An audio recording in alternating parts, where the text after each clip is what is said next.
Hello there, everyone. Welcome back to some more Let's Play Eador Genesis, New Horizons modded. In the last episode, we found Oumm, his Demosthene, having guessed incorrectly about where he was originally over here. A very expensive mistake, as I just assumed that was correct, and dropped forts to protect us as we sieged it. Would have helped me anyway, because he had this back line to get into and out of this place, had it been his actual Demosthene location. In any case, we have laid siege to his fortress, and he is on the way back with at least one of his heroes, this mage. We know he's got two others, as we've seen a commander, and we've also seen a warrior on his side of the board. But I think he was probably distracted by whatever he was killing down here, and we are lucky to see whoever this was very soon as well. Daros has an entirely new army with him again, having lost the army when he was fighting the Minotaur Guard, which had been around this fortress. But he was victorious, and now this army is helping lay siege to it much quicker than it normally would have been at 150 turns. Ilthin is also here to assist, and likely we don't have 150 turns left to siege this place. It'll probably be more closer to like 10 or so. But that will still give plenty of time for this hero of his to march around my defensive fort to try to lift the siege. I am looking forward to seeing what level this hero is of Oumm. And I'm not quite sure when he hired this hero. It's my belief that this is probably very close to level 30, but we will know when we actually encounter him based upon what name that hero has, like what type of hero it is called. Otherwise, there hasn't been too much else that happened in the last episode. We did a few battles, I think, with the Laren, and now he's heading up here to assist with the siege in case this takes still a significant amount of time to break through these defensive walls. If it doesn't, though, if this says like 4 or 5 turns, well, then I think what we'll do is we'll have him explore some of these locations instead. Remember that these are also Ring 1 provinces, and so there'll be lower level battles for Laren to actually do around here. For our kingdom, we have 276 gold income per turn, and 23 gems per turn. Not bad at all. I like it. It helps that we have lost the vast majority of our meddled army in the past 2 episodes to to bad decision making on what I decided I could tackle. But in the end, that let us get Daros level 24, which is more than enough to handle the things he's encountered so far. Now, with all that said, I think we're good to go. I probably should check really quick just to make sure my voice is coming okay with the music I have playing in the background. So give me 1 second. Sounds good, everyone. We're good to go. Oh man, let's start playing. So we should double check to make sure that if there's anything we want to build, because there's no reason why we can't work on our economy while we're sieging Oumm's capital. So it should be cheaper things, not breweries, until I see if I can win or not. So we'll stick with taverns and pubs wherever we can to improve the mood of these provinces. I suppose we should also think if there's any rituals we can cast on Oumm. I think we only have one, and that's Deadly Terror. We've seen that he has undead, so if this army consists of undead, it won't do anything to him if this is a necromancer. But I can't think of anything else really to do, and, well, we might as well cast it. It's only 13 gems, so let's do so.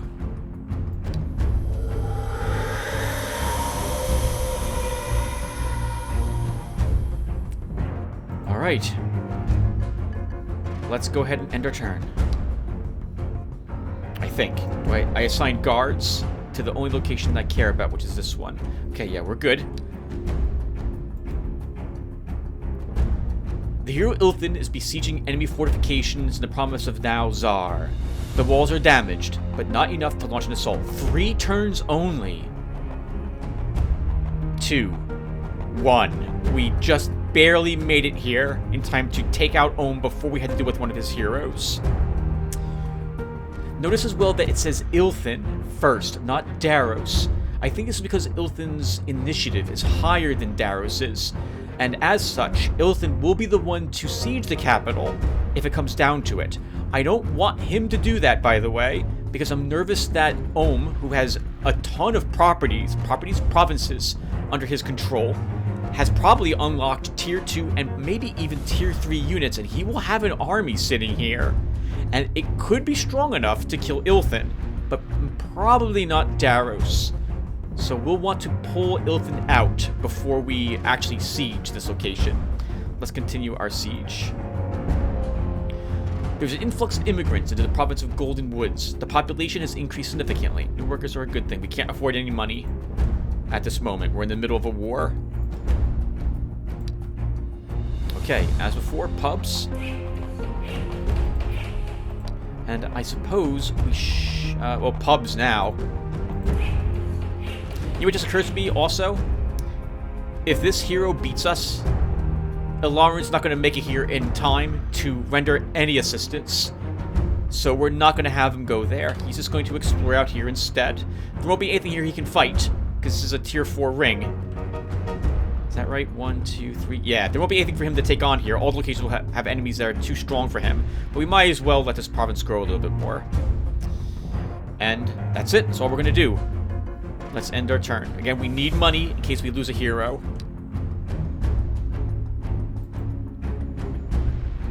While exploring the province of Terek's Steppes, the hero Ilaran found something unusual in an abandoned temple. I see 9 demons. We're not doing that.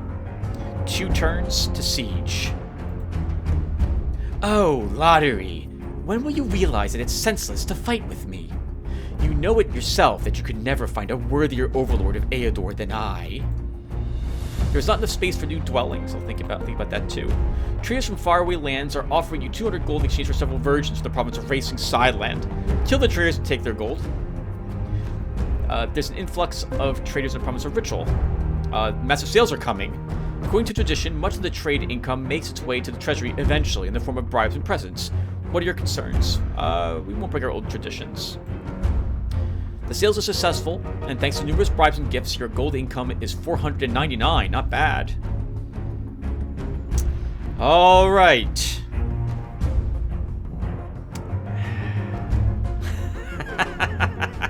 Here he is.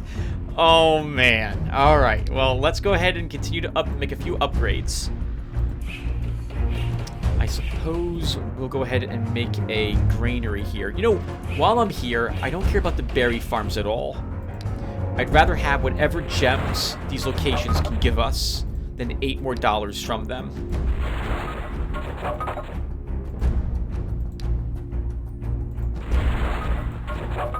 And we'll put a grain... Oh, I already built a granary or something somewhere else. Okay. My thought is that, assuming we win this battle, we will be able to pull Ilaran over here in order to have him begin exploring the tier 1, the first ring provinces. There might be encounters there that he actually can complete. Now, this is also interesting because we get to watch Belith now. It lets me see if he thinks he's strong enough to take on any of these forces. Because if he is, then that tells me a little bit about this hero.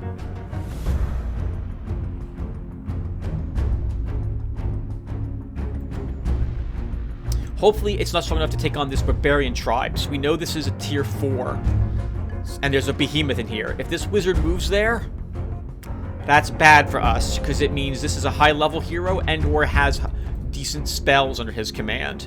Or some wizard combo, like a wizard warrior or something of the sort, which is strong enough to defeat this and still have his hero intact. So, speaking of heroes, let's talk about what the plan is here. So, my thoughts are that, as you can tell, I am drumming up the suspense, the anticipation of finally fighting an enemy AI hero. It's been 2.5 years since I've done it. And in the past, whenever I encountered them, they were always level 30. They didn't have any... Well, they were almost always level 30, especially in the later portion of the campaign. They didn't have very good gear, because they just got free experience points. That doesn't give them free equipment, or spells for that matter. So the level 30 wizard would cast Spark and Fatigue, because it didn't have anything else. But that might not be the case this time. And so, I would like to do this fight with a hero that I think would be most appropriate to do it. You should never do that in the Eador New Genesis. You should always use your strongest hero against any other enemy hero on the belief that you will decimate that army and eliminate a hero while keeping most of yours intact. But as you can tell from the music I've been playing, I want this to be entertaining for all of us. So if this is a level 30 hero, we use Daros. If it's not a level 30 hero, we use Ilthin. And it just occurs to me that if I should have investigated this hero with Ilthin, we could have had Ilthin not help with the siege, go back here, and then ambush this hero here. Ilthin might even be strong enough to take on the Berserker tribe that's here. But because Ilthin's not ambushing, it means that we don't get to use his scouting abilities, sabotage. We can't lower people's stamina, because when we're attacked, we don't get the option to use it. So that's going to be a bit awkward as well. So this is a wizard, which means that if we see the wizard's classification as something like, if it's something like Druid, Necromancer, Battle Mage, or Mage, I think it's just Mage, we'll know that he's not level 20. If it's, I think, a Master Necromancer, Arc Druid, Archmage, or War Wizard, we'll know that he is at least level 20 and probably level 30. And if he's lower than level 20, we'll use Ilthin under the belief that this is a weak hero and it will be an exciting battle. Otherwise, Daros fights him. We'll probably win with him. God, I hope so. And then we'll be back with our siege. The hero, though, will have to fight both our heroes, so even if he beats Daros or Ilthin, we have another hero and he must fight it, because he's got no option. We will win in a few more turns if he doesn't actually stop us now. So, let's spend some more money? No, we're done. We need this money in case we lose our hero, Tim.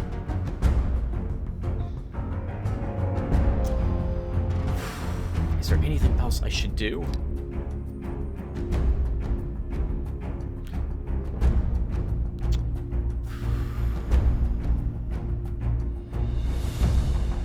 No, I don't think there is. Let's go ahead and do this.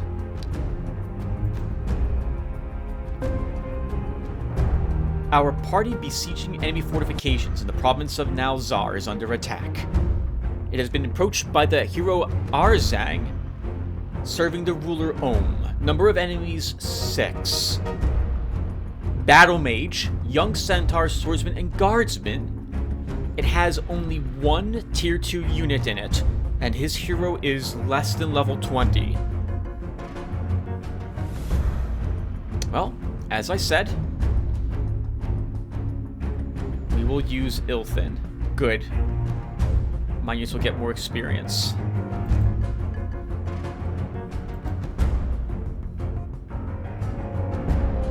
Oh, this is very nice. Right, none of them are undead, so they've all suffered morale penalties to start the fight. And some of them are very low. That will keep their damage low as well.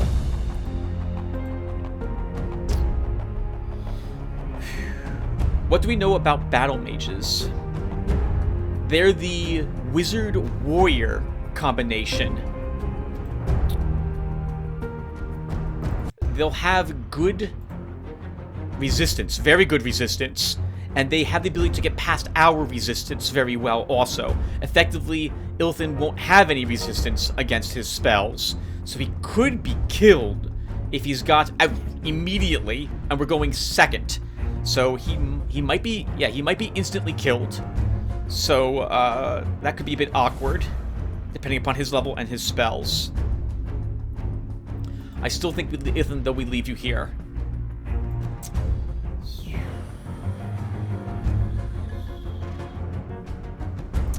We could put you up here, Ilthin. No, we'll leave you here.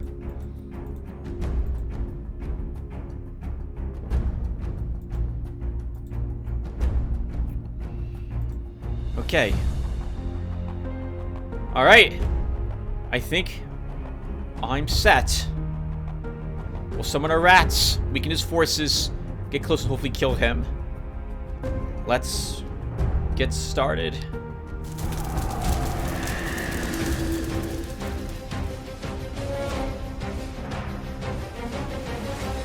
Alright, that was a burn ammo, which has reduced Ilthin's ammo to only 3. So let's go ahead and take advantage of the fact that he has centaurs to grab some of their ammo.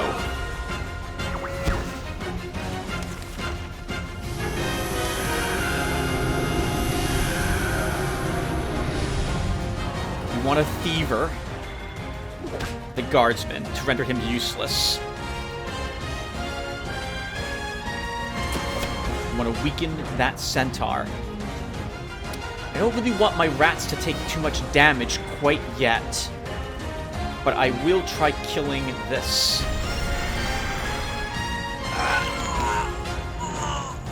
And up these guys go. He stays behind because if I move him up here, he'll just be killed, and I need him to spread fevers and poisons. So that should be good.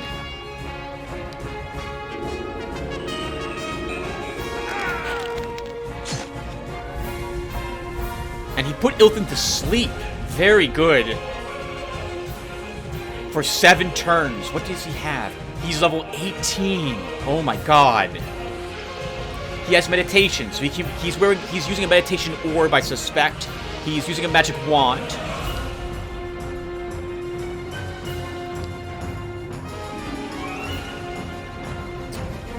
Yes, yep, he's using an orb that has meditation, and he has extra 20% experience, too.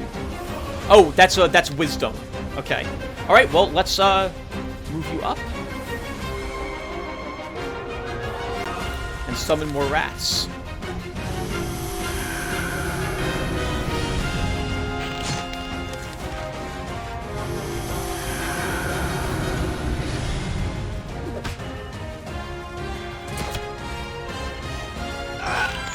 Kind of a shame I'm killing the centaurs, because I might... Oh, that was a misclick. I might have wanted ammo from them.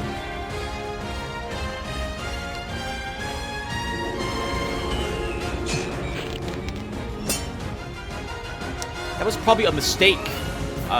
Thanks to those high resistance, he's only asleep for 2 turns. Wow, and I didn't realize Ilthin's asleep for 6 more turns.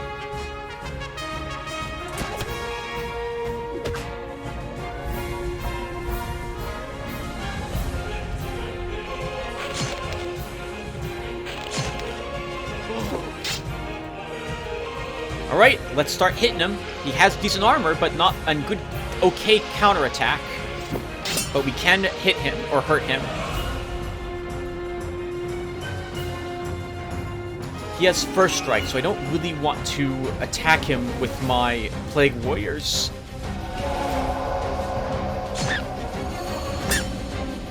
Phantasmal armor, so he takes extra damage from magic sources at the moment. I don't know. Can we... Oh, it takes 2 crystals. I was about to say, maybe we can use Concoction on him, because it does damage that will wake him up, but I guess we can't do so.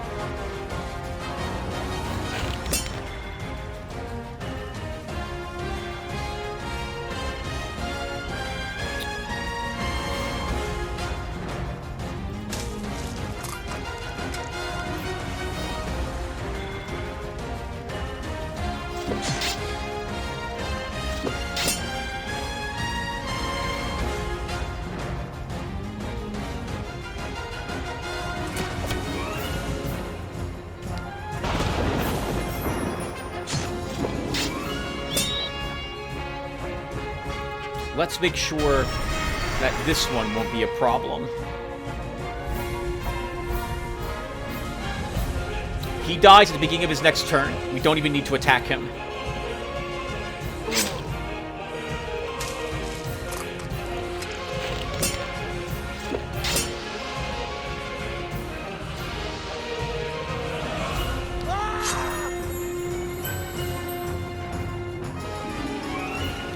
It's looking pretty good for us. You rest.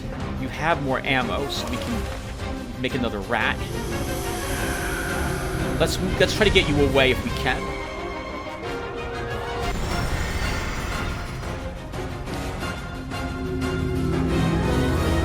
I think that was a charm spell he tried there. Very interesting wizard he's assembled for himself. I don't care if the rats die. They're poisoning him and taking away his stamina.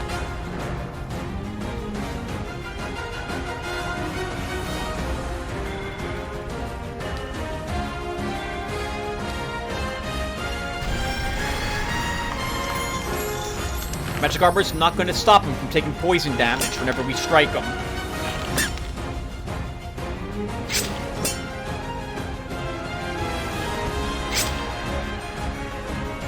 And it's over! I think we're gonna win! He's out of stamina, which means he can't cast any more spells.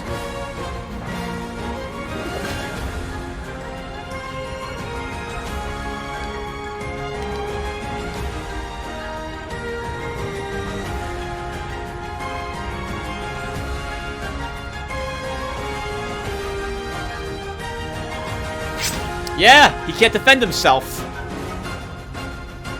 In fact, I think I might even be able to sneak in a heal.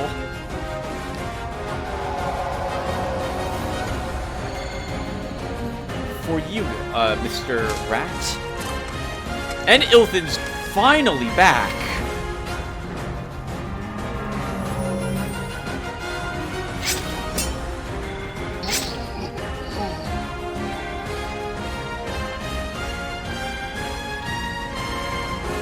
Very nice. Very nice. That was a really fun fight.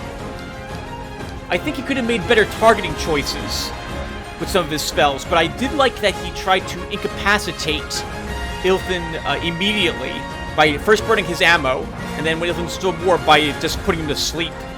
Ilthin doesn't have any resistance, and so that was absolutely going to work on him.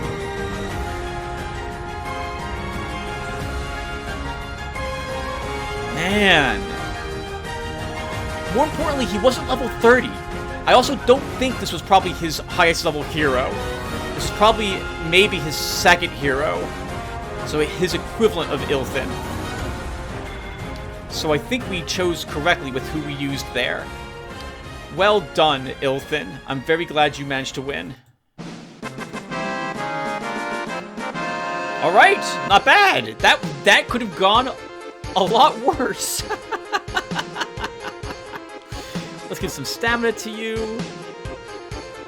Severe hunger makes a rat warrior more susceptible to its instincts. +2 attack and +5 necrophage. Let's take that and give it to this guy as well. I will absolutely give you a stamina medal. The hero Eador has returned from his trip. He did not find anything unusual, but he managed to explore 8% of the land in Tarek's steppes. Nice. And now this is done, I should just stop this music. All right. Nice. Hey. That was awesome. I was so hoping we would win. You're probably asking, what would the music have been, Tim, if you had lost? What would that music have been? That would have been this tune. I'm pretty sure. Where is it? This one.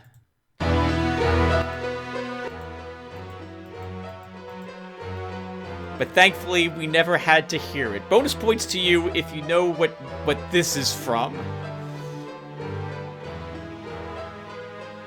It's been a long time since I played this game on my channel, too. 5 years ago, I think. It was a game I played during Halloween time.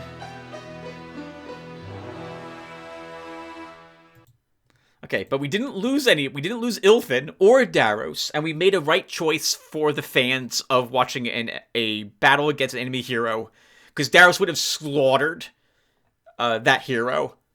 Even with 7, he had 7 resistance. The hero probably would have ignored 5 of it, so he might have been able to put Daros to sleep for a few turns. But Daros' army would have been able to annihilate what army he had. Anyway, I'll put the music back on here once I can. The deputy of the Racing Silent province informs you that a hero called the Vanquisher of Giants has turned up in their land. Recently, he found the Giants' lair of their province and cleared it out. People say he has obtained great spoils. The Vanquisher of Giants has 6 backpacks crammed full of gold. Bless the hero. The hero is very touched by your gesture. He asks you to accept 400 coins from his spoils as a sign of his gratitude. Oh, thank you. Take it to the treasury. Right, that could have been a lot worse. I am very glad that Oumm didn't have like 4 level 30 heroes. I'm pretty sure that one spell was a charm.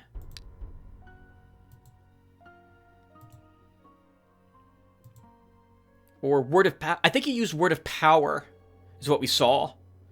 But I don't know why he used it against our mage. Oh, he ignores a bunch of...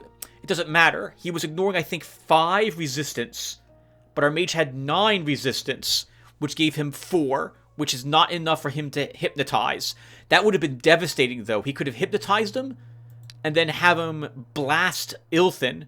And Ilfin would have taken double damage from his range attack, taking 22 points of damage in a single hit. A nice attempt. Maybe we also got lucky. Maybe there's some RNG in regards to that resistance. And Ilfin, you did lose one of your units, so let's bring you back. And we'll get you some new units instead.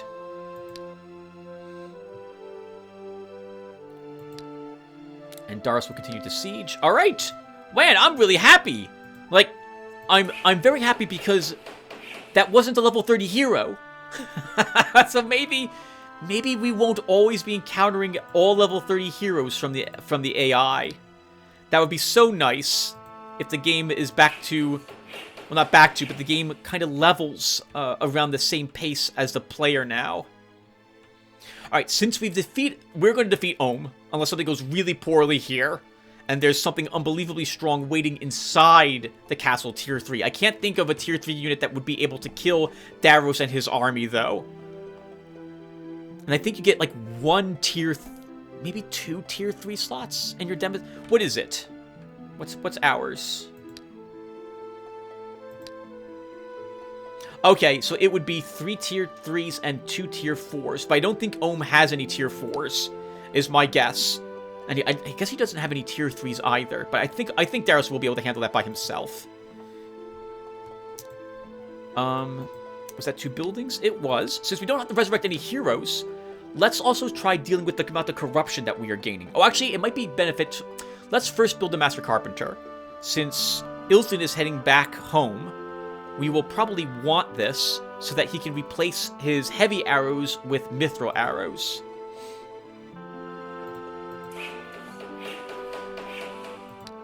Okay, and let's now end the turn.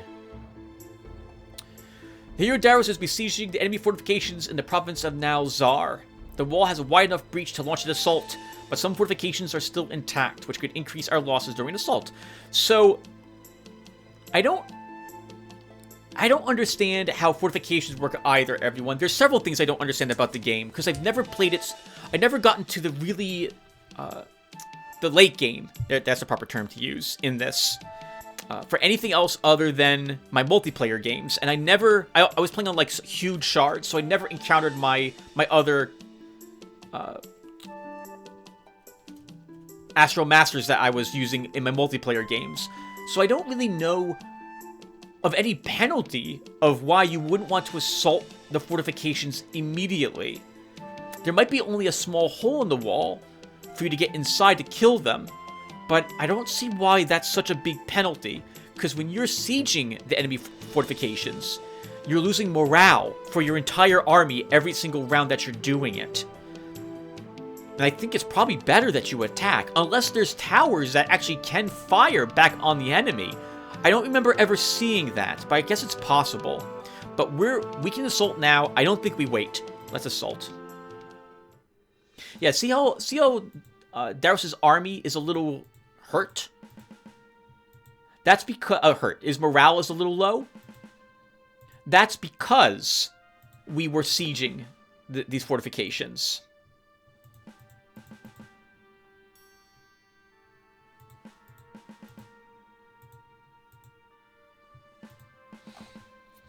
Okay, we're good to go. Let's start. He's got as much as he can possibly muster here to try to repulse us. Ilthin, I don't think would have... Well, no, we could have used, again, the fatigue reducer here. And our Ratmen to help lower their fatigue so they're all exhausted.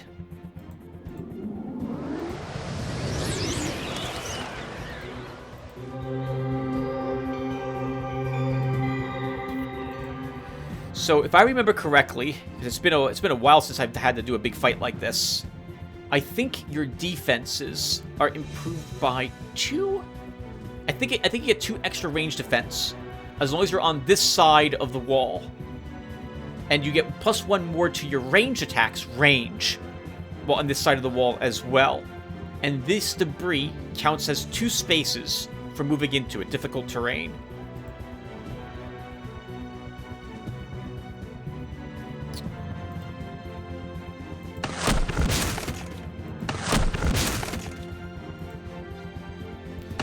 Must take a few pot shots.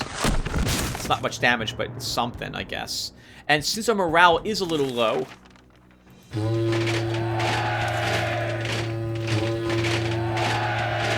Hope you guys really like that sound effect, because we're going to hear it a lot, I think, going forward.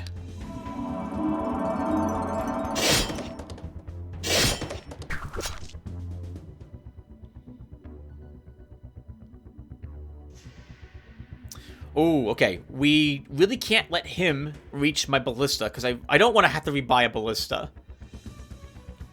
Can I kill both of these with the army I've got? With the army I got? With all my other units.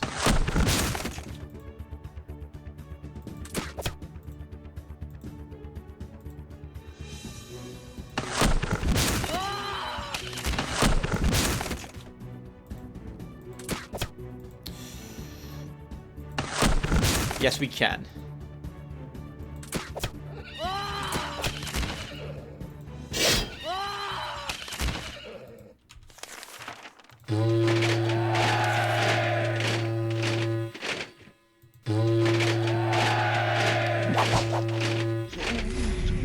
Stop! Stop that!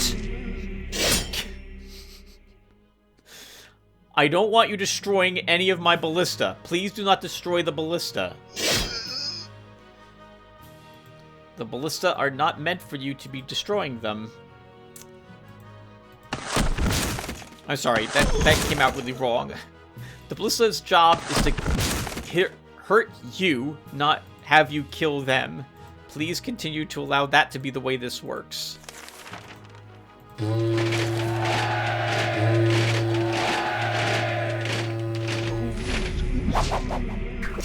jerk, you don't care about your life. Well, actually, and you shouldn't, because Darius is going to slaughter you right now.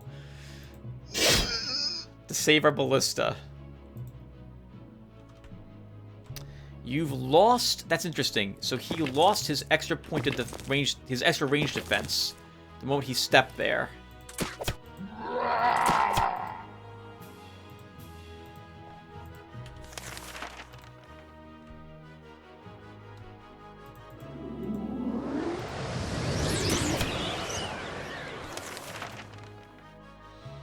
Oh, and now everyone's morale's back. Okay, you can just rest.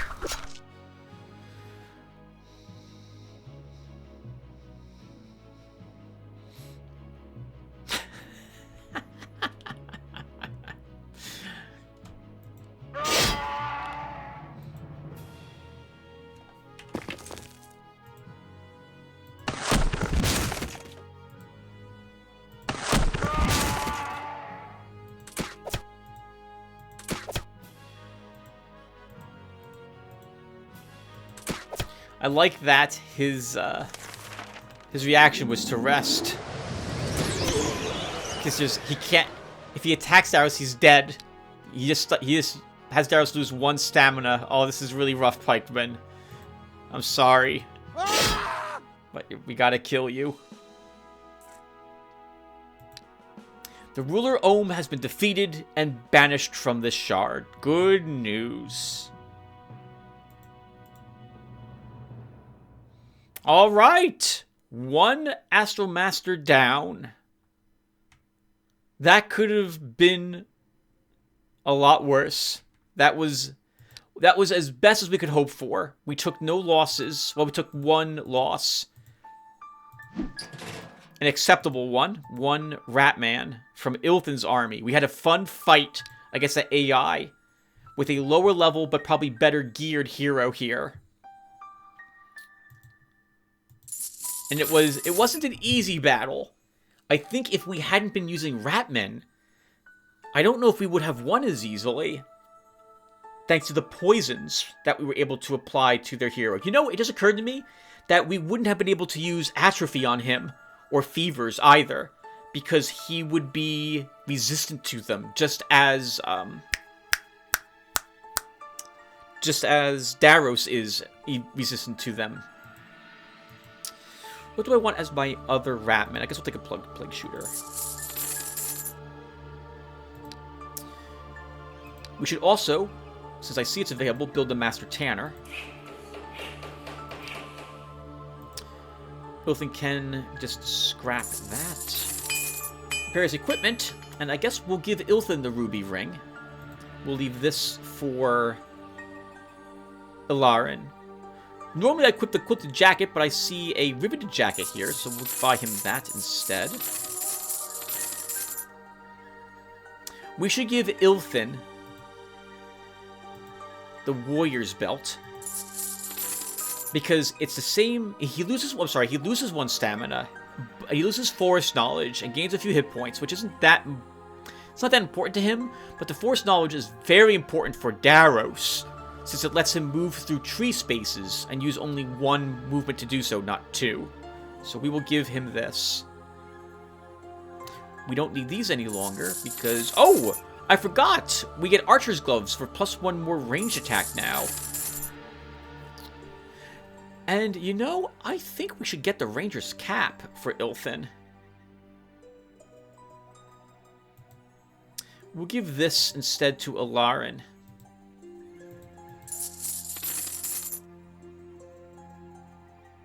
And you know what? It's not really the best boots for him. But I will give him the Ranger's boots. For +5 exploration. And we know there's a Ranger's Cloak all the way back by our Demosthene. We can always have Ilthan go back there and grab it to complete the set. So maybe we'll do that.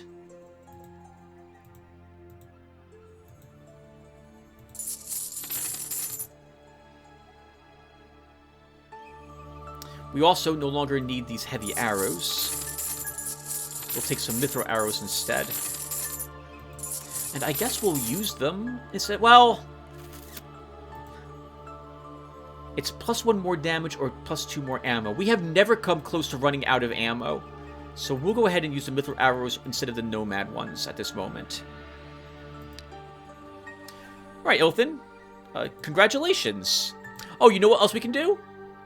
I just saw there's brigands here, and Ilthan has a brigand quest, so we should totally do that as well. Ilarin, let's have you just explore here for a few turns to get rid of... to allow this place to grow. And in the meantime, we will also build a granary. I guess that will just do there. And over here, this is a hamlet, we'll build a granary here too.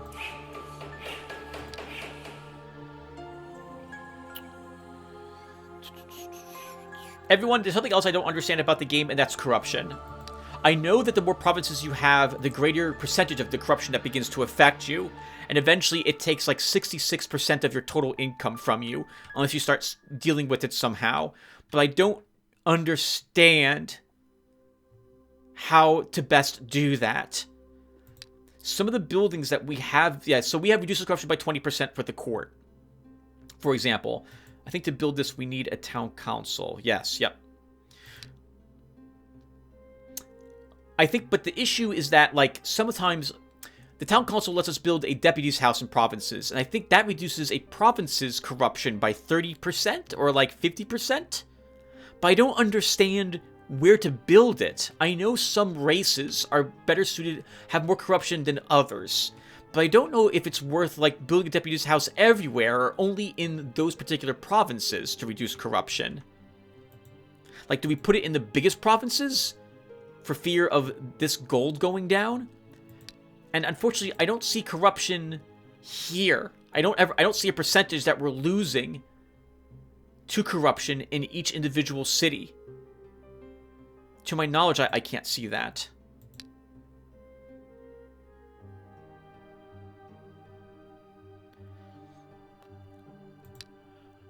Yeah, I can't see that. Oh, I'm getting really tired, everyone, so I'm going to have to take a small break here. I'm going to start to yawn a lot. I guess before we wrap it up, though, let's have Daros do his equipment. Wrap it up. We're not wrapping it up. We're going to keep playing for a bit. I need to go to bed. It's 9:30. It's not that late, but I didn't sleep very well last night, so I must get some sleep tonight. So we give you that. You don't need any other gear, Daros. I don't really think you need this gear, but you know what? You're not ever going to do a location battle again, or very rarely will you do so. So we're fine with you. Do you have any spells? No. You didn't lose any units. Oh, but you know what? Let's leave this ballista behind.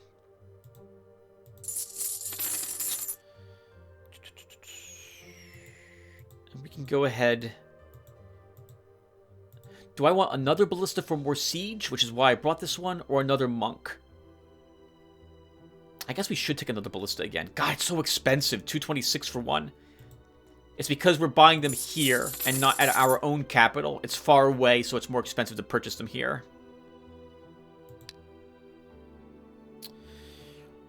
Alright, Daros. We'll head down. And take a peek at... Oh, but say what Belith did.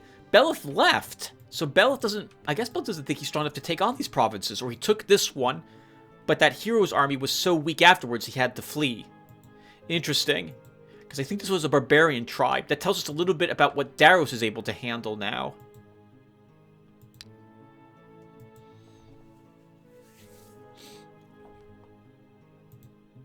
Okay, I need to take a nap. Or rather, I need to go to bed.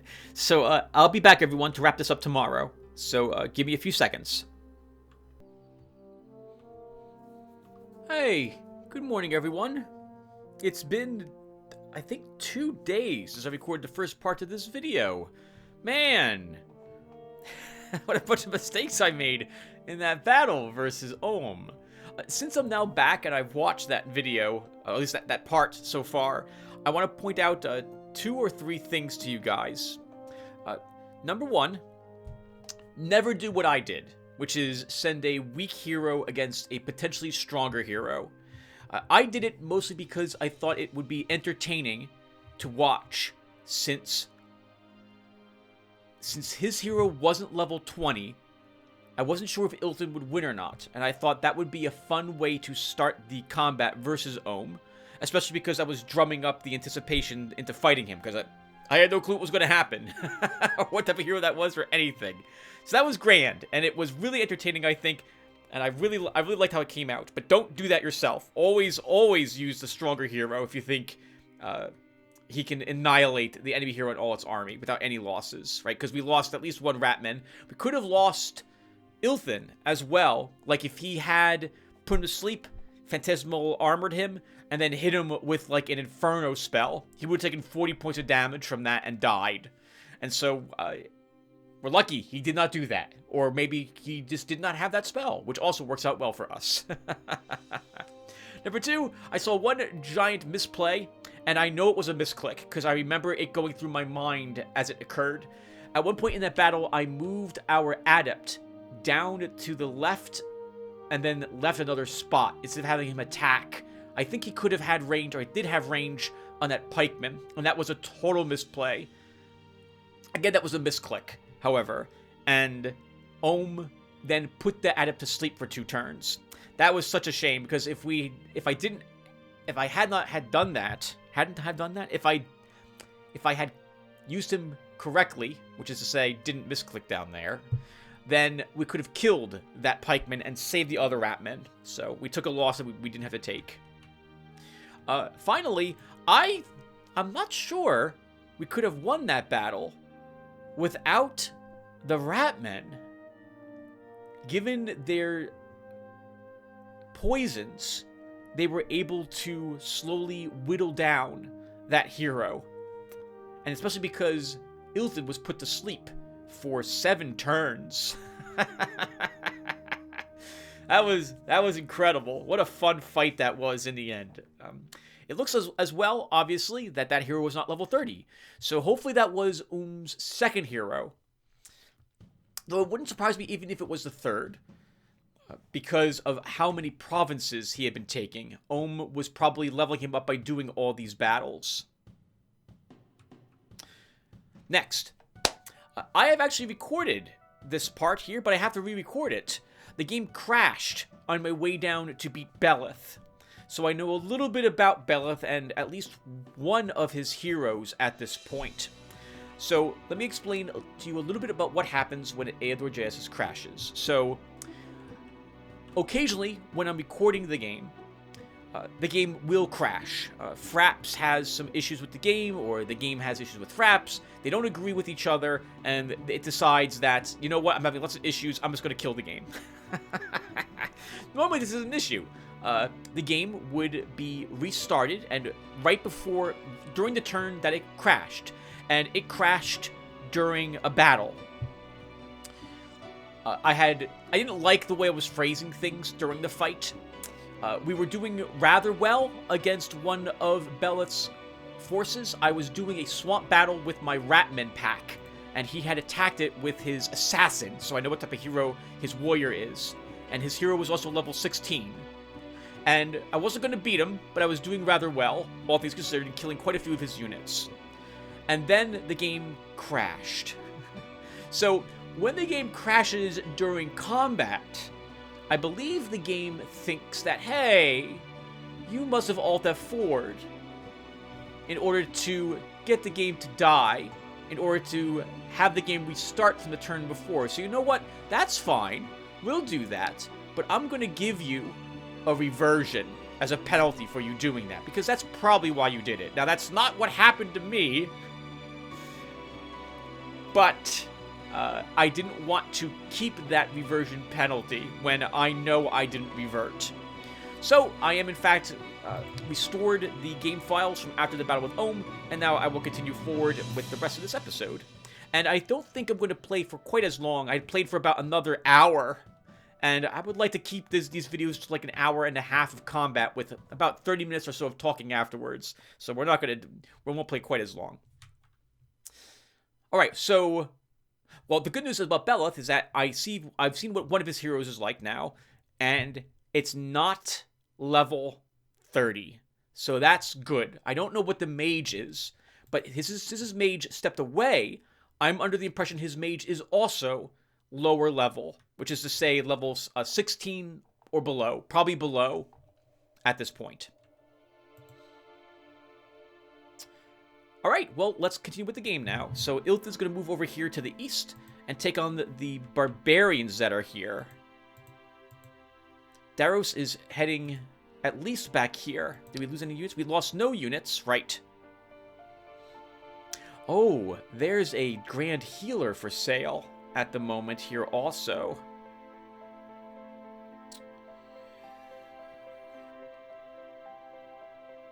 No, we don't need him. Ilthin, what's your forces consist of, by the way? Okay, that's fine. And finally, Ilarin is continuing to explore. We'll keep exploring here with him until this province can grow again, and then we'll move him out to explore these areas. Ilthan's job now is to begin eliminating some of the provincial guards that are around here that are now left over since Oumm is defeated. My only complaint about these guards is that I have to do these battles. You cannot... I don't think you can purchase them, and they won't run away. They want to keep their holdings, since now they're in charge of the province. It makes sense thematically, and probably story-wise as to why they would do that, but it's annoying because some of these battles are really easy, but I still have to do every single one of them. But anyway, that's a problem for me as a YouTuber. Let's go ahead now and keep playing. We're going to hold on to some of our cash at this moment, instead of build... Actually, can we build the town council? I think we will try to build this and get a few deputy houses out there. Again, I don't understand corruption very well, and how to... the best way to reduce it, as far as I can tell, is to build anti-corruption buildings inside your demosthene. My guess is that the deputy houses should be placed in any province that is run by an evil-aligned unit, as most of them are very corrupt. I don't think Dark Elves are, but the Ratmen, Goblins are, so we would want deputy houses there.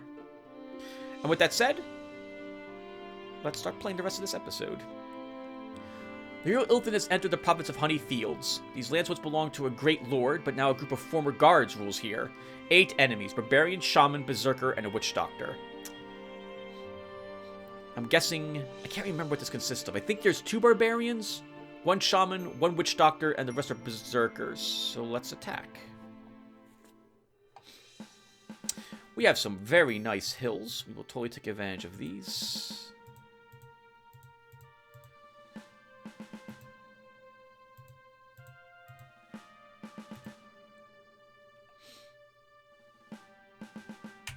Now, how do we do this? Which of these options do we want? Because we definitely want one of them. If we poison the water, they will all be significantly weaker, hit point-wise, on their charge to us. Which could work, as we might be able to one-hit kill some of the barbarians. All we have to do is try to delay their arrival for 2 turns, and most of them will drop. The false alarm is also good. That will slow down many of them, and quickly go through their stamina. Raising Panic is not going to be very good here. Ilthan can one-hit kill probably the Witch Doctor at ranged, if it puts itself in an awkward spot already. So I don't care about the morale. And the Berserkers and Barbarians will recover all of their morale the moment they take a big hit. So I think it's the first or second one. Let's choose Poison the Water. By the way, I've always assumed that you guys don't mind me talking about what's going through my head during these encounters and explaining why I'm making choices that I'm making. So if I am babbling too much, though, let me know, and I'll cut down on it. I'll just assume you guys can understand why I'm making the choices I'm making. By the way, I noticed that I chose the Feral Hunger on my Plague Warriors at the end of that battle against Oumm. It occurs to me that that may make them go instinctive, so I might lose control of them in order to attack an enemy. Or they might run forward to eat a corpse, for example. I don't know how that affects them. I thought it was just a very nice upgrade with +2 attack and +5 necrophage, but there's probably some penalty to that as well. Okay, so we're going to do the standard stuff and summon some rats to begin with.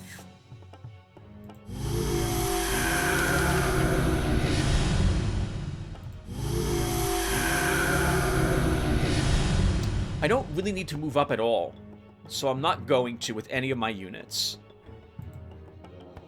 We can kill the Witch Doctor with Ilthan right now.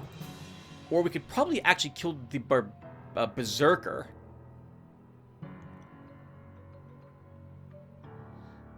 Since he has healing, he's probably going to heal a unit rather than move up and shoot.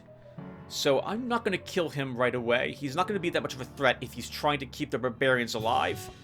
Or himself, or shamans, because I don't care. We can kill them whenever we wish. So I think we focus down the Berserker, if we can do that. And that's all we need to do. Oh, by the way, remember that Ilthan is a ranger.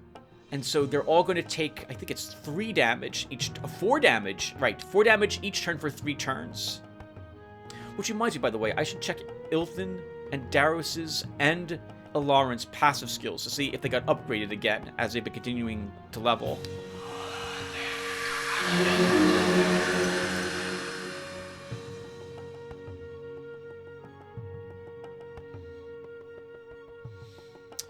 Okay, so this is acceptable. 1, 2. So only these 2 can reach my rats. This one will be able to counterattack if I move up to attack that one.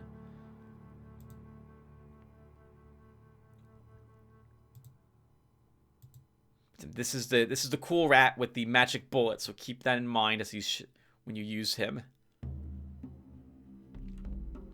And he won't die from one shaman attack, but he could die from 2.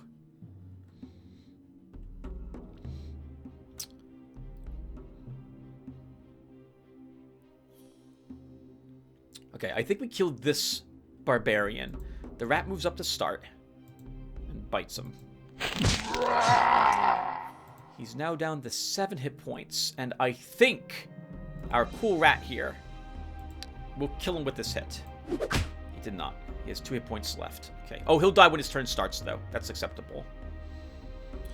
We'll summon more rats again.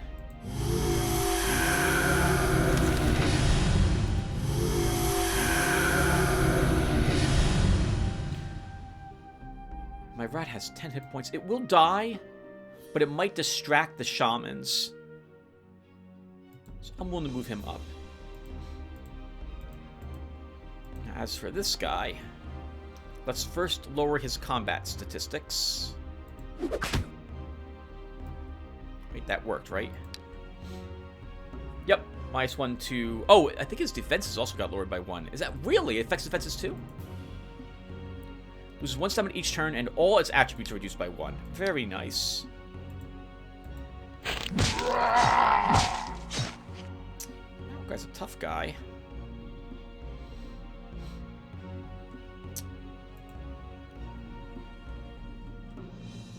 Let's have you kill that shaman. And he will not die at the start of his turn. That's annoying. Let's kill this one.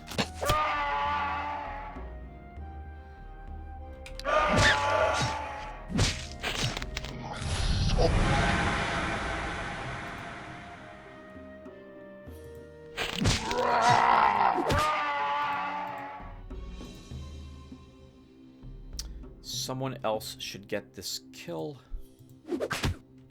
Darn it! Oh, he'll die at the start of his turn, so I don't even need to focus on him anymore. But you know what? We'll do that anyway. To get the bonus experience points. Well done, Ilthin. +1 health, and we're gonna grab one of these. Would be nice. Let's grab Thaumaturgy 1. So he gains a resistance point, and he begins to be able to get through the enemy's resistance. You didn't do anything, Sword Rat, but that doesn't mean we don't give you something. So let's take a hit point or a resistance. Let's give you a hit point. You have 5 ammo. What's your hit points as well? 17. Let's give you another ammo. Range defense or magic defense. So range attacks are more likely to occur than magic attacks. Oh, although I do know what units, at least I think I know what units Beleth has. Beleth has sorcery, and he's unlocked the necromancer buildings at least because he can summon ghouls and what have you. We'll take range defense anyway. +1 stamina for you, or +1 range attack? Definitely range attack. Continue exploring. The time has come to prove to you, Lotaeri, how deeply you were mistaken when you dreamed of world supremacy. Prepare for war. Better yet, surrender at once. And well, we knew that was going to happen. Desperate winemaker in the province of Valley of the Gone has produced a new magnificent wine. This allowed you to make 106 gold more during the last fair. Reward the winemaker. Alright. So you have now explored this area. Well done, Ilaran. Let's pull you to this capital and begin exploring here. Daros. So, what are we doing with you? You don't need any more units. You have no spell slots unlocked. So I think we just begin marching south towards Beleth, taking lands as we see them.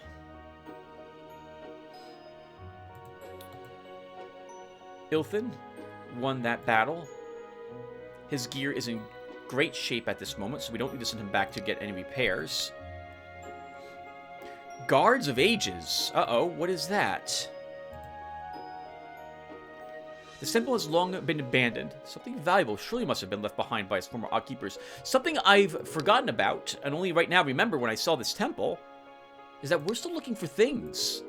We're looking for machine parts and keys of truth. There could be some location on this shard that might possess one of these things. I don't actually remember how we got what we got originally. I think we specifically got a key of truth from a location when we were told it was present on the shard. And the machine part, I think we found somewhere. The next keys of truth, I think Stinria has information about it, so we'll ask her about it when we get back to the Astral, assuming that we're victorious on this shard and that we don't have to revert to the past or something of the sort. So, Ilthin, what are you killing? Brigands. Are there any brigands here? No. Here? Yes, I forgot about that. What else is here? Acreal and Minotaurs. We can probably kill the Minotaurs if there's just 3 of them.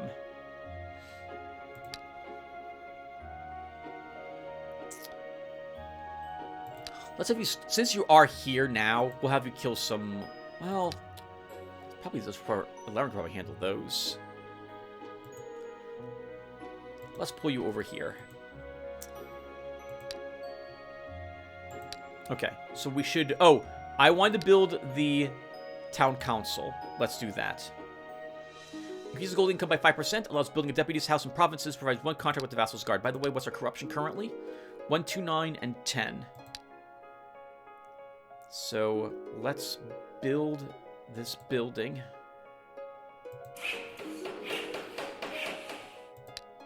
One, 3, 5, and 10. Oh, I should have checked this as well, but I believe our balance did go up. Corruption is a percentage, again, of the total income you are earning, and goes up the more provinces that you possess. On competent level difficulty, it maxes out as 66% of your total income. That's pretty awful. So you're going to definitely want to build structures and buildings and everything else of the sort. Building structures are kind of the same thing in order to combat the corruption as it begins to grow.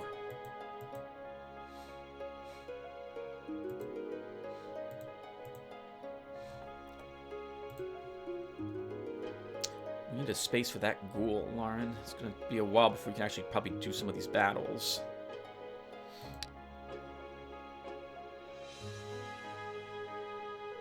Let's send you here. Okay, we have a tiny bit of money left. So let's upgrade that storehouse here to a mall. And we can put a... Actually, we can also upgrade one of these to a tavern.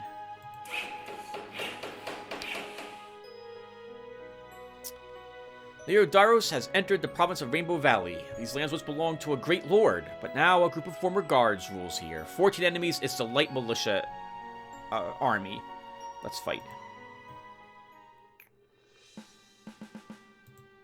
So since I see rangers over there... Ooh, this is a bit awkward.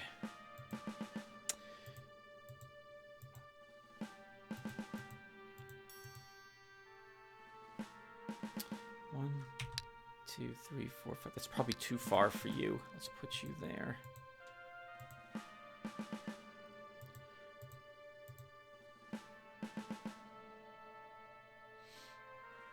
Gotta be a little careful of these. I think one will sweep down here, the other will come up. And we can put haste on Daros and block one of these. 1, 2, 3 to stop them from engaging in melee here. You might lose this guy. to this bowman, but otherwise I think we'll be okay. And I don't think we'll lose another unit.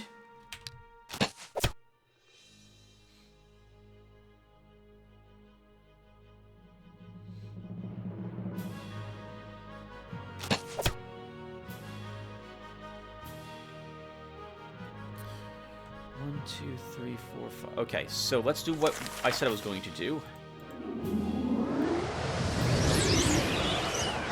Pretty much insta-kill that one. Next, this guy's going to make melee. 1, 2, 3. Unless I can somehow shoot him down. Now that weakens that bowman. There goes their ranger.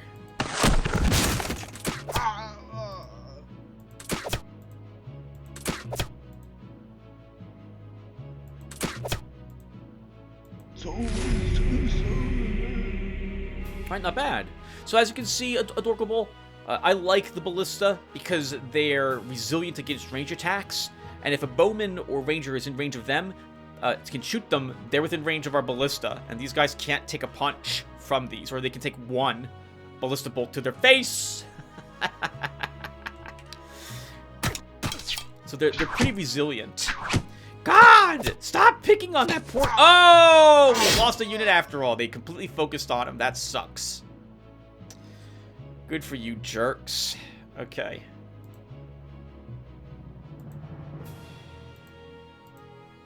We needed one less shot on him. We could have saved him.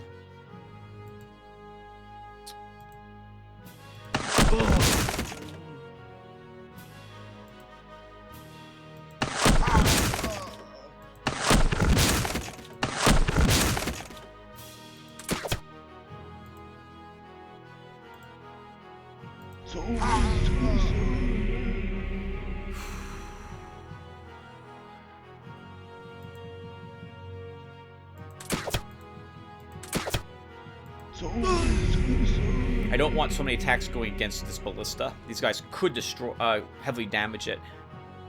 I also don't want to lose my fairy, but I think she'll be okay currently. Actually, she can kill that guy.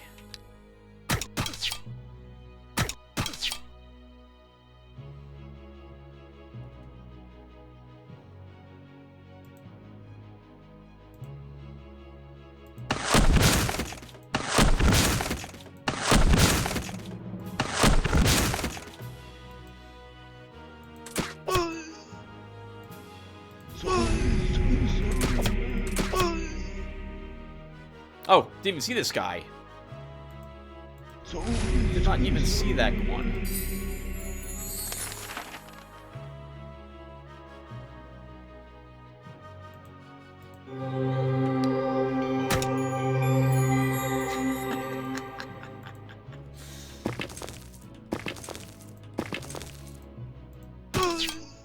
Still a shame we lost someone. Nothing. I don't know if I could have played that any differently, though. I don't think I could have. They got lucky. So, little fairy, I guess I will give you a point of... I don't really need either of these on you, but we'll give you a point of physical defense in case something like what just occurs again. And this is another thing I like about the siege engines. They do seem to greatly... They get, like, perk upgrades for the range attack or ammo pretty frequently. So, I'm going to grab another ammo with this one. This one as well. This one gets a range attack. A large caravan is asking for permission to cross the province of Lurker Bogs. The traders are willing to pay you a tax of 50 bucks. Let them pass. The traders pay you 50 gold coins to pass through the province. Excellent. Over to the treasury. Deputy of Honeyfield's province informs you that there is an old battlefield in the abandoned lands nearby. This battlefield has not yet been looted by marauders.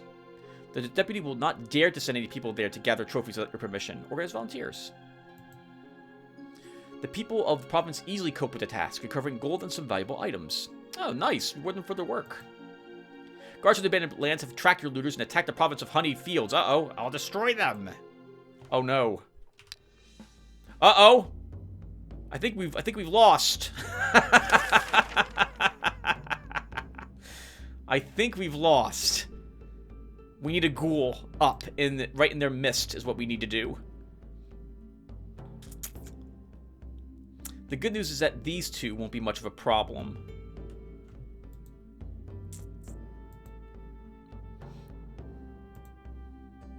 We need to kind of shift a bit.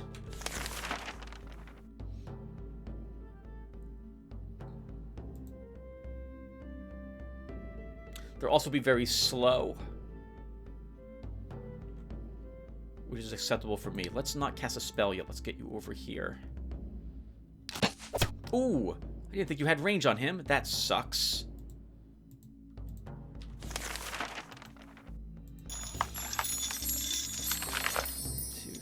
Still won't have range.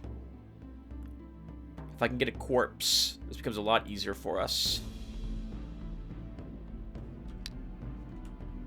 1, 2, 3, 4, 5, 6.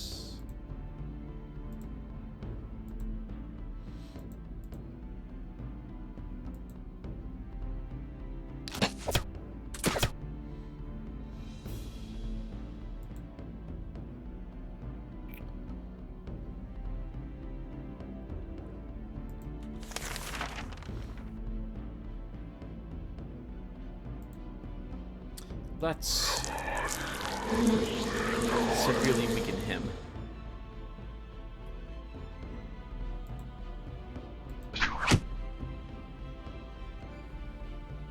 Neither of these have forced march.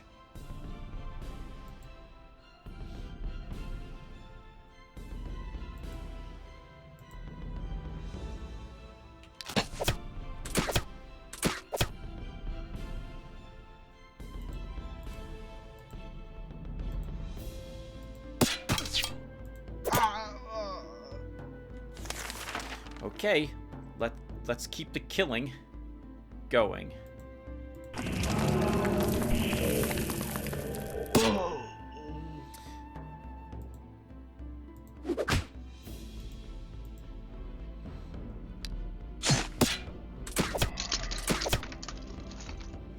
Annoying.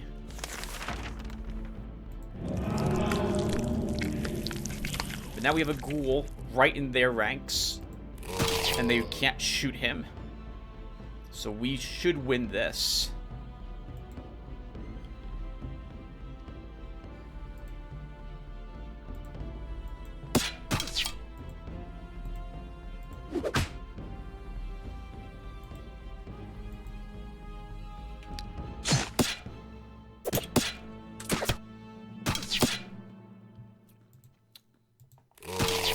So you know he's gonna eat you once he kills you. That's only going to happen. So let's cast Soul Trap. It's been a long time since I cast this spell. I don't remember what it does.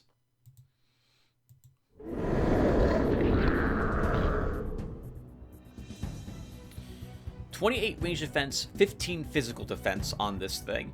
Quite often, because it has such amazing defenses, I've seen people kill something and then summon one of these in order to have the AI waste their attacks on it. With only 2 hit points, the AI will probably try to kill this rather than my other units. I don't think I agree with that, but there you have it. You can cast two spells? Oh, 3 spells. Death Bell. The caster loses 1 hit point, that's this creature. The remaining life force of a dying creature can be transferred into a friendly unit. Restores the unit with 3 hit points of health, stamina, and morale. Okay, I think it kills it altogether. And I guess that can also affect undead. Oh, nope, I see, has no effect on the undead, mechanical units, and elementals. Strike of Pain. Cast, that's this creature, loses 1 hit point, remaining life force, dying creature. Okay, so it kills itself. Target unit loses 3 hit points and 3 points of stamina and morale each turn. Ignores magic resistance. The effect significantly increases with the caster's spell power. Has no effect on undead, mechanical units, and blah blah blah. And the last one reduces the target's defense attributes and resistance by 1 and prevents the healing of the target. Lasts for 6 turns. It looks like it casts this twice as well. I'm just gonna end my turn and see what they decide to do. Yep, they're gonna attack this, not these guys. It's so weird how they waste their turns doing that.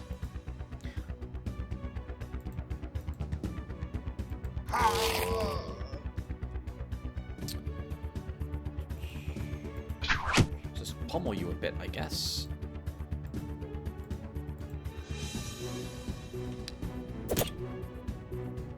Oh, he knows he's dying, so he's trying to run it. He's trying to get himself killed so my hero can't get any experience. It's a shame it's not going to work. Let's death bell. Nope, can't affect him. Can I affect? We can heal him. Oh, it doesn't kill him. It's just once. Oh, well, that really works out then. Like, sorry, it's 1 hit point. And it still works. That's pretty amazing. So he can do 2 effects for us. I thought we were gonna lose that battle badly, but we won. Lost a unit, but we got another skeleton, so that's acceptable. A resistance point for you. We'll give you a hit point skeleton. You're only level 7, so I don't really care about this skeleton. We'll summon a better one. Your soldiers gain a victory against the guards and capture their leader. The prisoner is ransomed for 115 gold. Reward the troops. Your soldiers thank you for your unprecedented generosity. That's nothing. They really deserved it. Hunters from the province of Rainbow Valley have brought some sorcerers to your castle. What are your orders? Reward the hunters. What should we do with the prisoners? Perform the exorcism ritual. The priest performed a ritual to cleanse the fallen mages of evil. After the ritual, only 1 sorcerer was left alive, but he seems to be out of his mind. Let him go. There's a fair in the province of Tannerside. Traders from all over the world come here to sell their goods and buy wonderful things. Your income from trade and taxes comes to 421 gold. Gold is good. An adventurer named Todd, known as the Fast Sword, has found ancient ruins in the province of Oakkeep. He's asking you to help him with the gear he needs to explore what he has found. He promises to hand over half of whatever spoils he finds in your treasury. We got plenty of money and gems. Let him as long as he pays. Todd, this Fast Sword, explores ancient ruins and finds much gold and many valuable items. He hands over the promised half of your trophies to your treasury. This is actually garbage. But the gold makes up for what we spent on him, so he didn't deceive me. Deputy Hunter's Lot province informs you that a local hunter has seen a 2-headed lizard. This is a very bad sign. Popular belief holds that 2-headed lizards are messengers of the god of death, and that you should be prepared for a great misfortune. While the people in the province of practice should perform a cleansing ritual. Magicians have performed the future ritual. All dark omens have been dispelled. Excellent. Deputy, the ritual province states that a wandering halfling tailor has arrived, asking for permission to open his own shop. Your deputy is concerned, since the halfling is an exile of his race. Getting permission may incur the wrath of neighboring halfling provinces. We don't have any. Allow him to grant him permission. Your deputy soon responds to the halfling conveys his sincerest thanks. Wonderful. 2 tailoring stores now back there. I think we should probably bring Ilthin back there to purchase some stuff. Cloak of Whirlwinds. 2 range defense, 2 stamina is what that other item had been. We don't need this. We don't need that. Who's gonna get this? Oh, I guess it should be you, Ilthin. It would make more sense, though, for Alarin to benefit from this, since the range defense would help him. I mean, it helps you too, Ilthin. I guess we'll give it to you. The Sphere of Wisdom. You have so many different spheres to use for Alarin also. And another merchant's hat.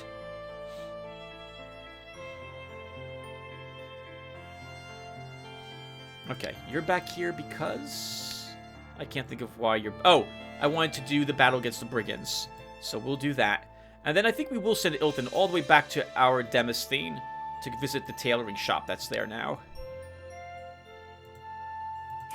We'll put some stables in the way of these swamps to help him get over there quickly.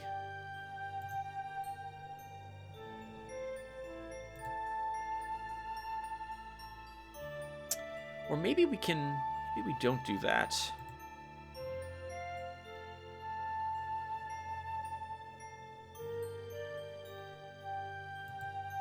Let's have Daros move down here. Alarin, you lost one of your units. Right, let's Walking Dead. A Bone Spearman has risen from the burial grounds to join the hero's party. Nice! A level 10 one, much better than a level 5 one.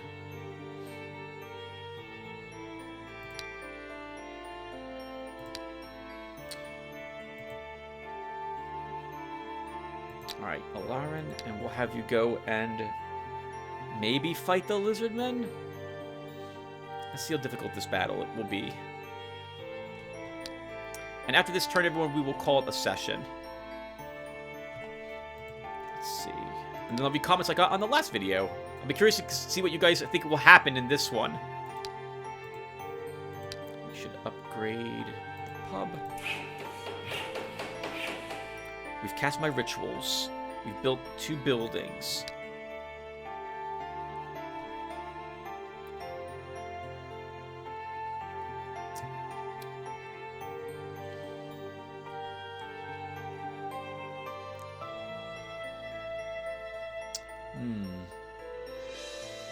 Craftsman Guild is tempting.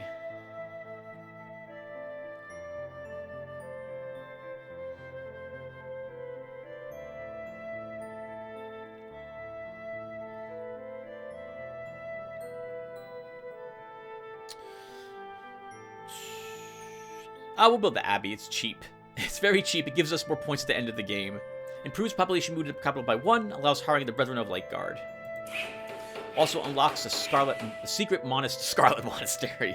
Secret Monastery. Wow, it's been a long time since I've been at the Scarlet Monastery. Alright, so that's pretty good in the turn. The province of Rainbow Valley has been invaded by a party of the ruler Beleth, headed by the hero Gorn. 7 enemies: assassin, brigand, zombie, slinger, thief, and monk. I'll destroy him. The enemy hero decides not to face you in battle and retreats. Damned coward. The hero Dairos has entered the province of Fertile Lands. These lands belong to the ruler Beleth. The local guard attempts to retreat without a fight. 8 enemies. Thief and Bennett will let them leave. Hero Dairos has entered. Okay, we have... I didn't think I'd fight his enemy warrior with our warrior, so this is really great. Let's attack. Am I able to lower the music here? I don't think I can.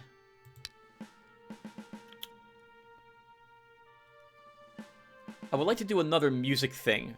But if I hit start and stop recording, Tim, to break this part off, it's not going to work so well. You'll be fine.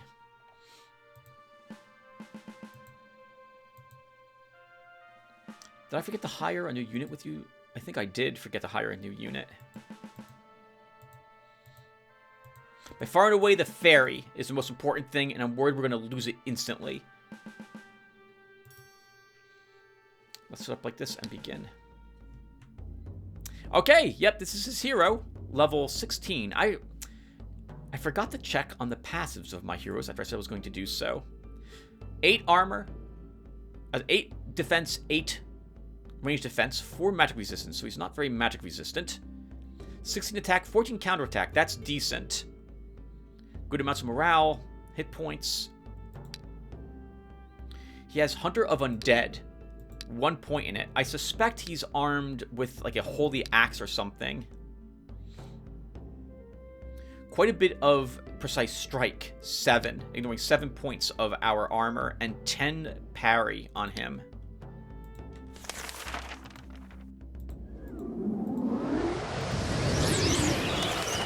So let's do I think a cat's reflexes.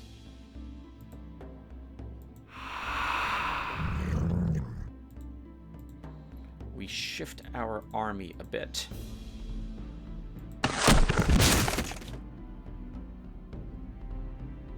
Oh, this is good music for this anyway. I love the Blood of Lizards tune for combat. What are you gonna do? What are you guys going to do? Just move up.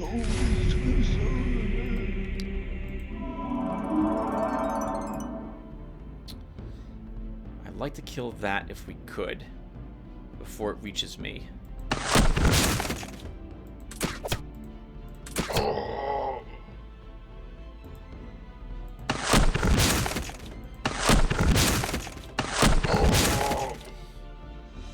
Charge you right up here. With cat's reflexes, we're not going to get attacked back, which is good, because I don't want to take any poison damage. He has regen 1. I think that must be the passive he started with.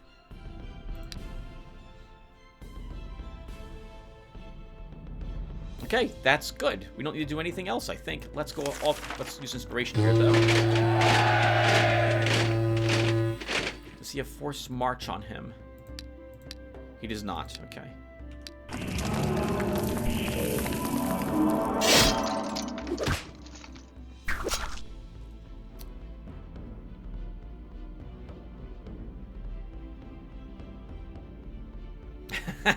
Poor zombie. Like, whoa, I attack. I'm gonna be instantly killed. Ah, poor thing. Shouldn't have moved up then. So, since he can summon undead, I don't want to kill any of his other units, except that zombie. Because I don't want him summoning even more undead. It won't really affect Daros at all.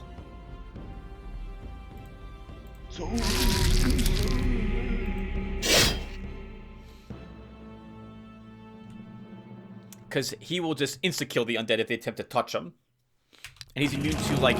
Oh, I can't. That sucks, Tim. Yeah, he'll survive, but you should have not, Well, I mean, what was I going to do? I killed that last turn. I think we can do damage to it with our crossbowmen. Have him stop shooting us. We're going to keep whittling down his stamina, which is now at half his stamina. Try to get him to turn around and actually fight us.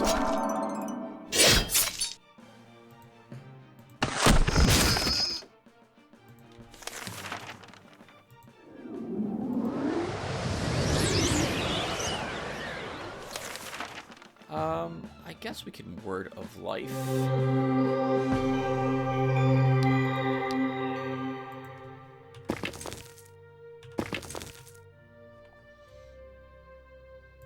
Inch up our ballista.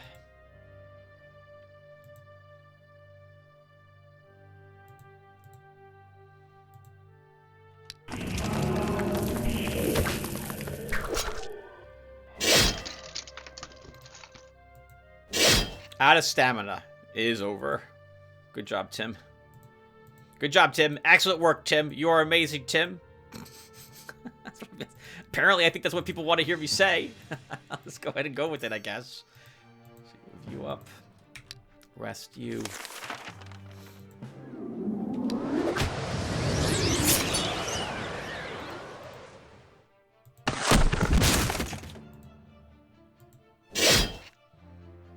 Could kill him with this crossbowman, but I'm not gonna. I want that experience on Daros.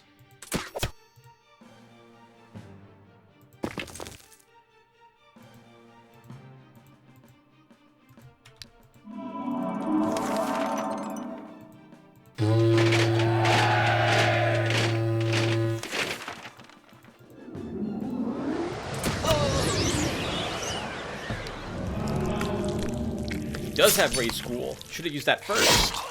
It doesn't matter if he's going to send it at Daros. Down he goes.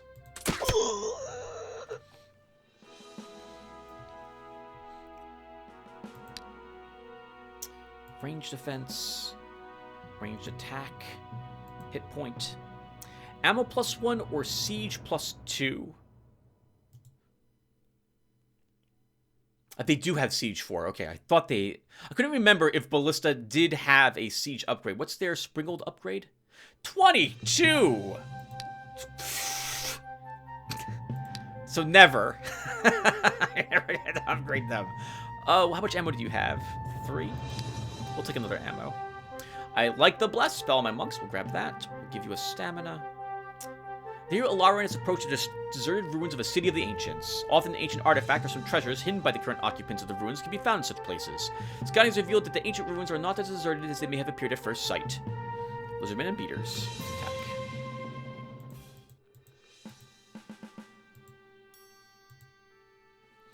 Gotta be a little careful here. It's probably 3 lizardmen and 1 beater.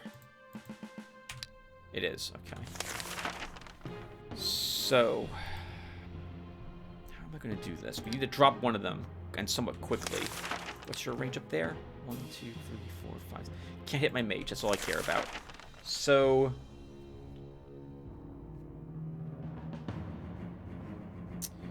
let's put an atrophy on him. He's the only one that can threaten my hero. So we'll take away his ability to do any significant damage to us.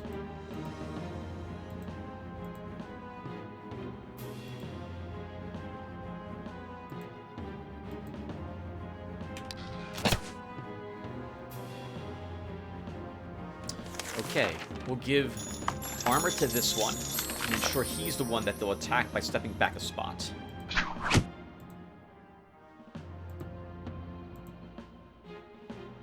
I don't mind, go ahead and intercept it. Gotta be a little careful with this guy. I don't want, let's think, 1, 2, 3, 4, 5, 6. Can move you here.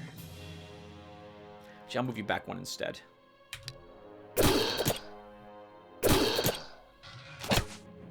Okay, your wizard Tim can be hit now, so you gotta be a little careful.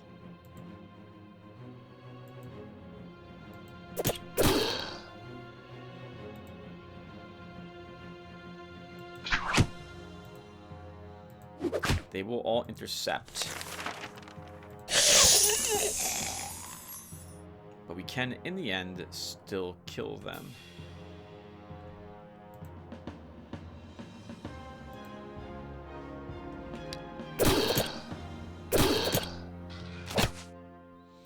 Okay, we might get a point of command, so let's summon a ghoul. He'll get a chance to actually use it. I'm sorry, have it added to the army.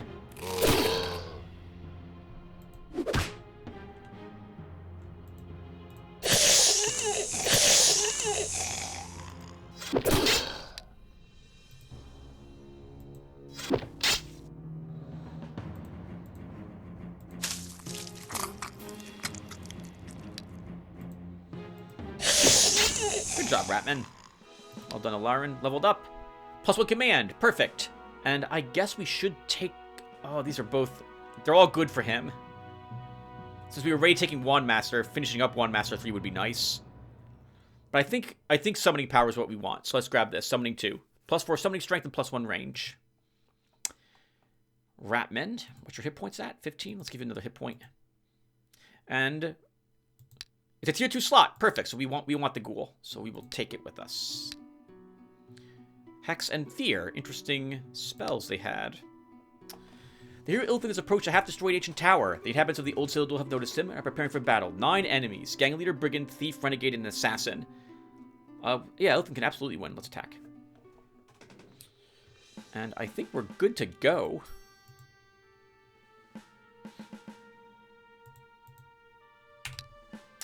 Let's poison the water this time. We can probably kill any renegades they have with Ilfin and our mage. And the others will take a good amount of damage as they approach us. This one can apparently... the spells he casts last an extra turn. That's an interesting upgrade to have.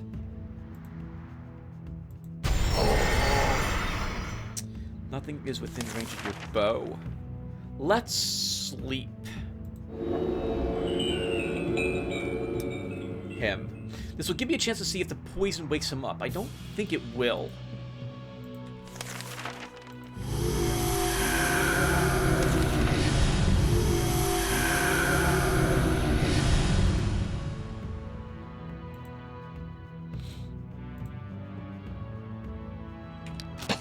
It does. Okay. So then Concoction could have woken up Ilfin. Alright, now I know.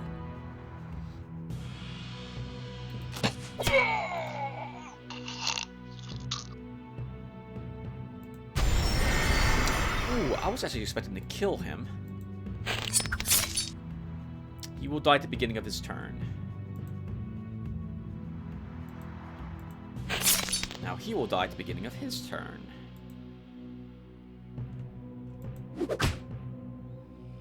Your mage has to be protected. Crap.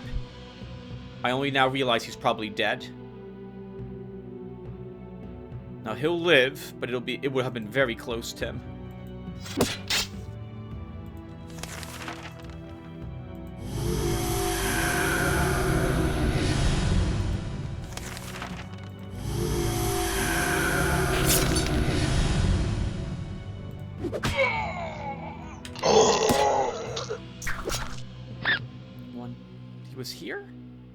Oh, no, he couldn't reach the mage. Perfect. Okay.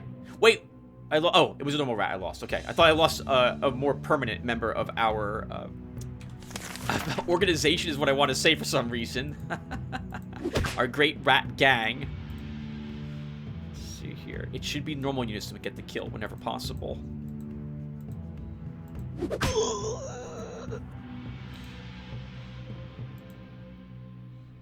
Can I get a corpse with you? Maybe we can.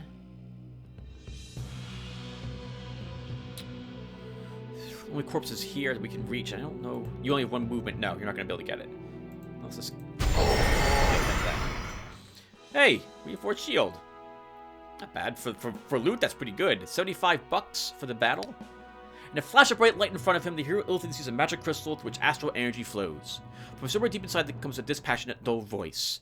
The quest is fulfilled. Choose your reward. Well, we don't really need the gold any longer, and we don't need the gems, so let's see what a magic item will be. The crystal flashes for an instant with an unbearably bright light and disappears. After the light goes out, a magic item lies in the crystal's place. It's a building schematic for a golden sphere. Plus 20 income, plus 1 population mood. I mean, at this stage in the game, this is actually useful. But if I was to complete that quest... Actually, I guess even early on that would be useful if you can make it. Plus 20 gold is very nice. I don't know. Generally, when it comes to rewards, I'm hoping to get a weapon or some armor or something, and not the building schematic. And I hate when I get, like, a rank 3 spell, because I'm not using that early on either. Generally, these get completed for me early on in the shard, and then I stop caring about them as much after that. We will give you... plus 1 ammo, I think, good sir. Ice Chunk. 186 bucks, 21 gems. What does this do again? This is a bunch of physical damage or something, right? Deals 12 physical damage to the target. Armor protects against the damage, but only partially. So this doesn't use the enemy's resistance against it. Alright, everyone, I think we'll be ending here. Let's just repair our gear first. I don't know why I always do that instinctively. Is why you do it, Tim. Okay, we don't need Ice Chunk. Ilthin did not level, so he's got nothing new on him. I think we will have him come all the way back here for these tailoring shops.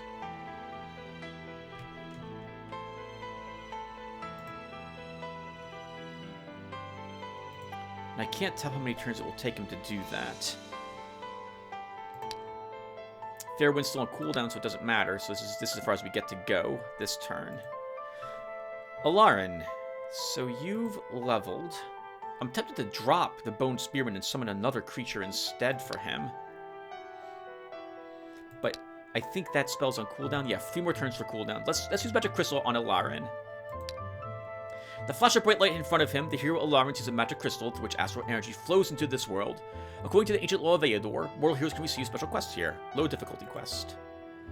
A dull voice is heard from somewhere deep inside the crystal. New quest. Eliminate creatures. Brigands. 10. Return after the quest is fulfilled. Alright. Oh, bad luck, apparently, is what I want to say. Let's put some defense here. I guess I don't really need that. Well, I guess we should have defenses here. Let's put guards here. I'll put something stronger in this location. Put mercs here. We will upgrade the mill to a brewery. And we'll put a granary here as well. Are there any brigands close by? Let's see.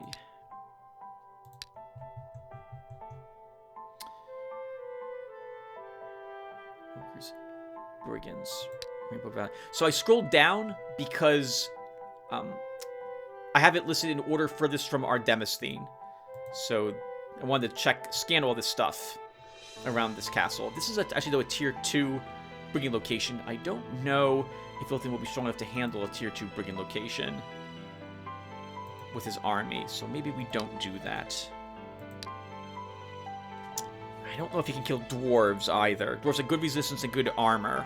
And that armor is good against physical attacks and range attacks. I don't think he can do that, those battles.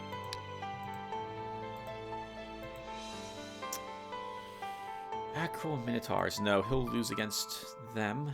I'm not saying anything he really can fight. So I guess we will come down here and take a peek at that instead.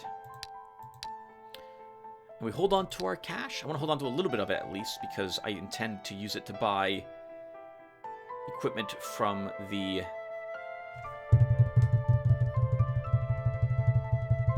tailor stores. That's the name of it. I guess I'm not going to build anything then this turn. How much are we earning each turn? 339.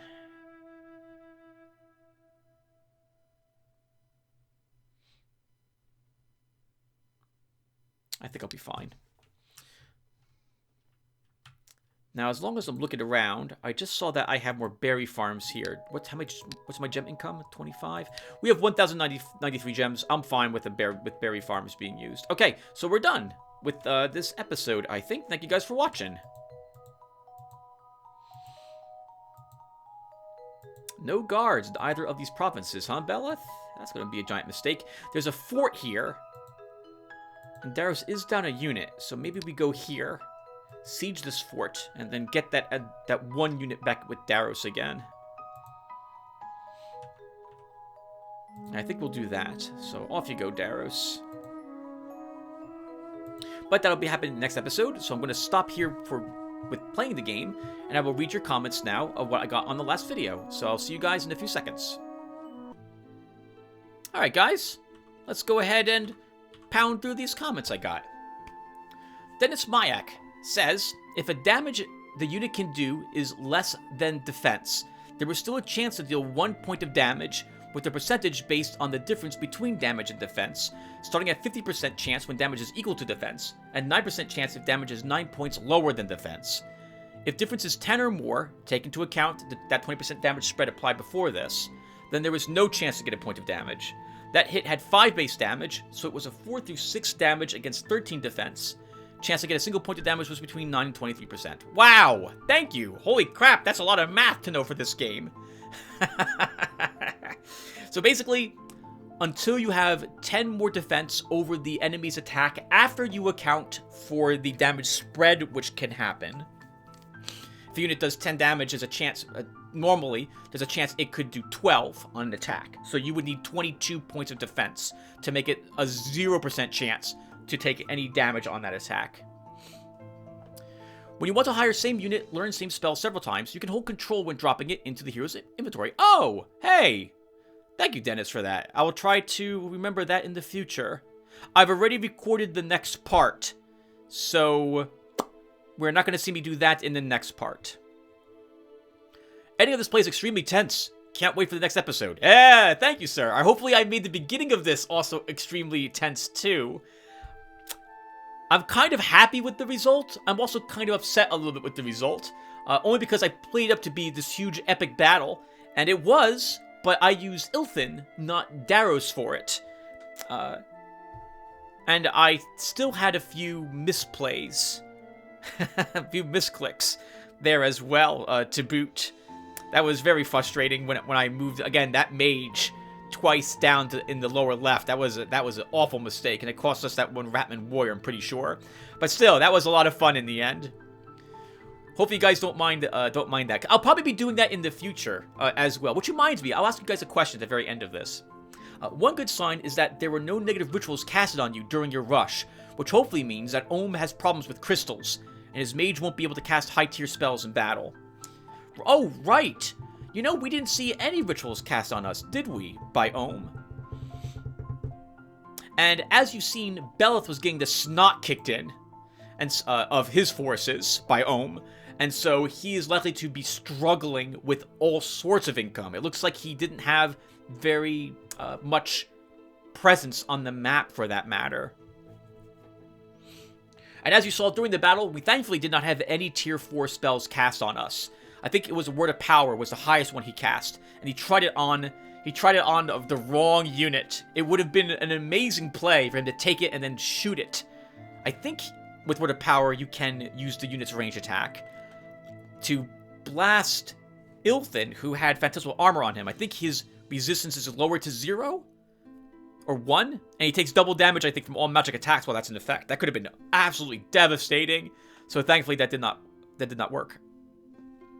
Bandits and thieves have low morale because they don't want to serve an army and die on the battlefield. which is also their primary function, as those troops are cannon fodder. Because they are stealing spoils and lower income from the province, it's often better to send them all to die in battle because they can't take the spoils if they're dead, and they are extremely cheap to hire. Shamans and barbarians are a better option if you want a professional dark army, and their morale is 10, like most neutral units have.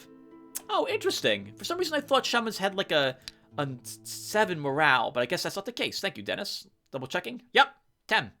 Over here in New Horizons, though, I do try to keep my thieves alive when I do hire them, because they level up very quickly. At level 9, they will be a cutthroat, and they have some nice amounts of poisons they can put on their weapons. They also can backstab. I don't know if backstabbing was a thing that they could do in the normal game, and they have dodge. I really do like the evil armies. They play quite a bit differently than I'm used to with the good aligned armies. Good aligned armies is generally just hold the line and tank it all and heal it. Evil armies require a bit of touch and go, quite literally, with their forces. It's a bit trickier to play, but I like them. But it's probably not going to happen anytime soon for Lotaeri. Probably not anytime soon. Oh, well, I'm sorry. It could. But it's not going to happen, at least on this shard, obviously. And it all depends upon what I see around us when we start. If we're starting and I see like a halfling village immediately next to us and I feel that that's a good thing to go for, we're going to be going with at least neutral units because I want halflings in the army as well. In any case, let me keep reading. Where am I? Okay, here I am. Dark Masters usually rely on alliances to get good low-level units, but I'm not sure if any evil race will ally with the Light Master. Maybe goblins will if you scare them with a strong army, or dark elves look like they don't really care as long as they get profit, but it's just speculation.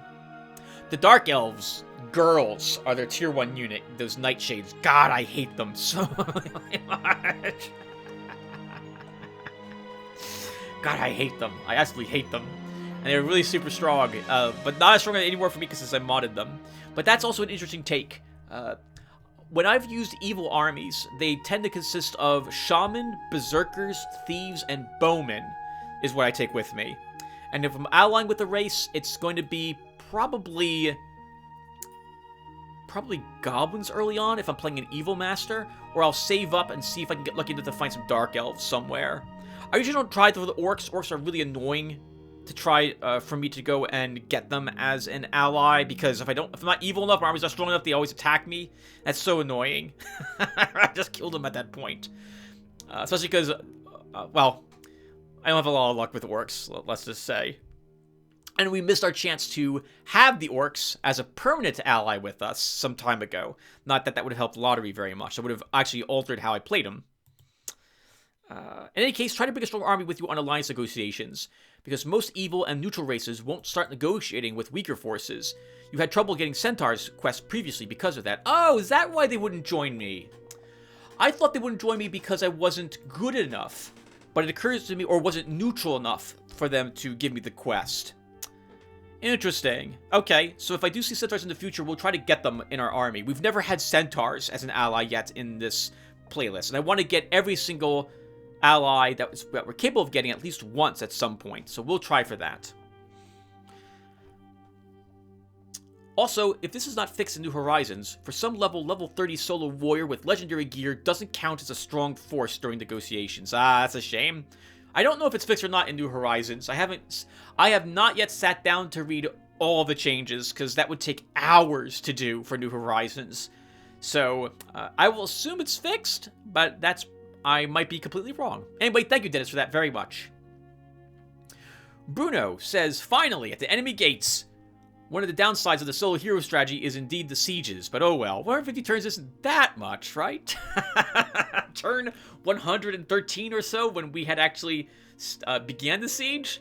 My god, can you imagine leaving Daros there for 150 turns? His morale would be 0 when that battle starts, so he would immediately flee off the battlefield and die.